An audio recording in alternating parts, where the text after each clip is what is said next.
En la narración del Evangelio de este domingo 31 del tiempo ordinario, se presenta a Jesús que ha llegado ya a la ciudad santa de Jerusalén.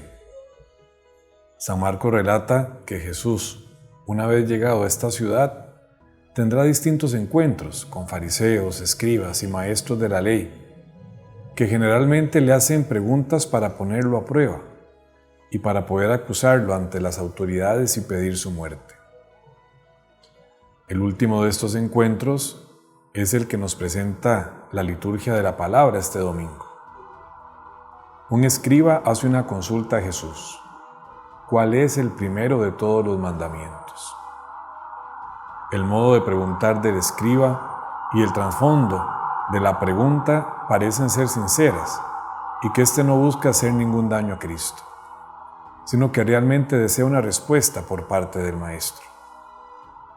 Porque ante los 248 mandamientos y las 365 prohibiciones que presentaba la ley de Moisés, los estudiosos de la Escritura constantemente se preguntaban cuál era la norma más importante de todo este elenco. Y existía una discusión entre escribas, fariseos y maestros de la ley al respecto. Y este escriba parece que sinceramente quiere conocer la opinión de Jesús sobre este tema en particular. La respuesta de Jesús une dos textos del Antiguo Testamento. El primero del libro del Deuteronomio, precisamente el texto que se proclama como primera lectura este domingo. Amar a Dios con todo el corazón, con toda el alma y con todas las fuerzas. Y el segundo, un texto del libro del Levítico. Amar al prójimo como a ti mismo. Estos dos textos inician con el verbo amar, y Jesús los une y los presenta como la ley sobre la cual no habrá ningún mandamiento mayor. Este texto del libro del Deuteronomio que se ha proclamado en la primera lectura narra cómo Yahvé, por medio de Moisés, ha indicado que el cumplimiento de los mandamientos será el modo como el ser humano alcanzará el anhelo más profundo de su corazón, la felicidad. Porque la promesa del Señor a quien cumpla sus mandamientos es que esta persona será dichosa. Manifestada esta dicha en la prole y en la salud. Los últimos domingos hemos visto que ese anhelo de felicidad ha estado siempre en el ser humano. Jesús, al manifestar que para seguirlo era necesario pasar por la cruz, encontró rechazo por parte de Pedro y del resto de los apóstoles, que más bien pensaban en quién era el más importante y quiénes ocuparían los primeros puestos, creyendo que la cruz es contraria a la felicidad.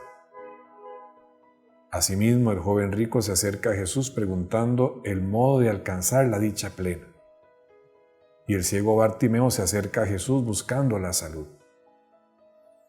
Por esto, si la búsqueda constante del ser humano es una dicha que inunde su corazón, hoy Jesús responde que esa verdadera felicidad consiste en amar y que el anhelo de gozo se alcanzará al amar a Dios con todo el ser y al amar al prójimo como a nosotros mismos. Y Jesús mismo será el ejemplo a seguir sobre el modo como se debe amar. Porque Él vive el mandamiento del amor a plenitud en el acontecimiento de la cruz. Cristo ama al Padre con todo su ser, tanto que cumple a la perfección la misión que le encomienda, y ama hasta el extremo al ser humano, de quien se hizo prójimo, dando su vida por nuestra salvación. Por tanto, el mandamiento del amor, que hoy Jesús manifiesta que es el primero y más importante de todos los mandamientos, debe ser el distintivo del discípulo de Cristo, para que el testimonio de fe se realice con el gozo del corazón, porque sabemos que anunciamos el Evangelio, es decir, la buena noticia de nuestra salvación, y porque el discipulado, que implica cargar la cruz, implicará amar al hermano que sufre con gestos concretos de compasión, cercanía y solidaridad. Y esto será no solo lo que distinga como discípulos, sino también lo que colme nuestro anhelo de felicidad. ¿Cómo amar al estilo de Jesús si nuestras fuerzas son tan limitadas? Jesús mismo nos ha dicho: permanezcan en mí.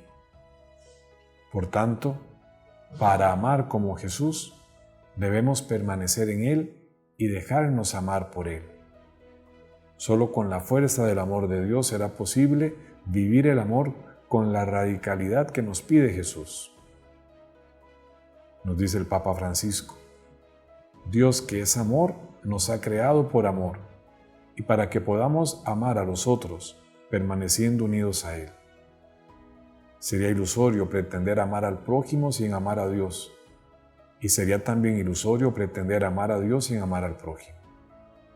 Las dos dimensiones, por Dios y por el prójimo, en su unidad, caracterizan al discípulo de Cristo. Que Dios nos dé la gracia de permanecer en su amor, y de esta forma, como verdaderos discípulos, con el corazón pleno de felicidad, seamos testimonio del amor de Dios en medio de los hermanos. Dios les bendiga.